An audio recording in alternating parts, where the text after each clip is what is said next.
NT Rama Rao ಇವರ ಹೆಸರು ಕೇಳಿದ ತಕ್ಷಣ ಹಲವಾರು ಇಮ್ಯಾಜಿನೇಷನ್ಸ್ ತಲೆಗೆ ಬರುತ್ತೆ. ಕೃಷ್ಣ, ರಾಮ, ರಾವಣ, ಸಾಕ್ಷಾತ್ ಕೃಷ್ಣ, ಸಾಕ್ಷಾತ್ ರಾಮ, ಸಾಕ್ಷಾತ್ ರಾವಣ ಅಂತೇಳಿ ಸ್ವಯಂ ಅವರೇನೇನೋ ಬಂದು ಮಾಡ್ತಾ ಇದಾರೇನೋ ಅಂತ ಅನ್ನಿಸೋ ರೀತಿಯಲ್ಲಿ ಅವ್ರು ನಟನೆ ಮಾಡ್ತಾ ಇದ್ರು. ಅದೊಂದೇ ಅಲ್ಲದೆ ಈಗಿನ ಟಾಲಿವುಡ್ ನ ಅವರು ಆಗ ಆಳ್ತಾ ಇದ್ರು.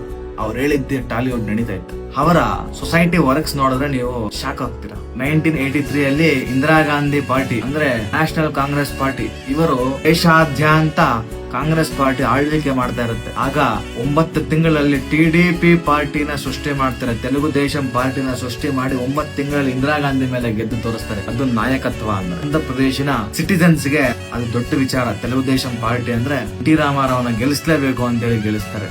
ಒಂದ್ ಟೈಮ್ ಅಲ್ಲಿ ಇಂದಿರಾ ಗಾಂಧಿ ಅವರು ಕ್ಯಾಂಪೇನ್ ಮಾಡಬೇಕಾದ್ರೆ ಆಂಧ್ರ ಪ್ರದೇಶನಲ್ಲಿ ಅವರು ಬಂದು ಕೃಷ್ಣನ ಫೋಟೋಗೆ ನಮಸ್ಕಾರ ಮಾಡ್ತಾರೆ ಕಾರ್ ನಿಲ್ಸಿ. ಈಗ ಅವ್ರ PA ಕೇಳ್ತಾರೆ, ಯಾಕಮ್ಮ ನೀನು ಕೃಷ್ಣನ್ ಫೋಟೋಗೆ ನಮಸ್ಕಾರ ಮಾಡಿದೆ ಅಂದ್ರೆ, ಅದು ಕೃಷ್ಣ ಅಲ್ವಾ ಅದಕ್ಕೆ ಅಂತ ಇಂದಿರಾ ಗಾಂಧಿ ಅವ್ರು ಹೇಳ್ತಾರೆ. ಅದು ಕೃಷ್ಣ ಅಲ್ಲ, NT ರಾಮಾರಾವ್ ಫೋಟೋಗೆ ನೀನ್ ನಮಸ್ಕಾರ ಮಾಡ್ತಾ ಇದೀಯಾ ಅಂತೇಳಿ ಇಂದಿರಾ ಗಾಂಧಿ ಹೇಳಿದಾಗ ಇಂದಿರಾ ಗಾಂಧಿ ಶಾಕ್ ಆಗ್ತಾರೆ. ಸಾಕ್ಷಾತ್ ಶ್ರೀಕೃಷ್ಣನ್ ತರ ಇದಾನಲ್ಲ ಅಂತ. ಅಂದ್ರೆ ಒಂದು ರೇಂಜ್ಗೆ ಇಂದಿರಾ ಗಾಂಧಿಗೆ ಭಯ ಆಗ್ತಾ ಇತ್ತೇನೋ ಇವ್ರ ಮೇಲೆ ಗೆಲ್ಲಕ್ ಆಗಲ್ಲ ಅಂತ.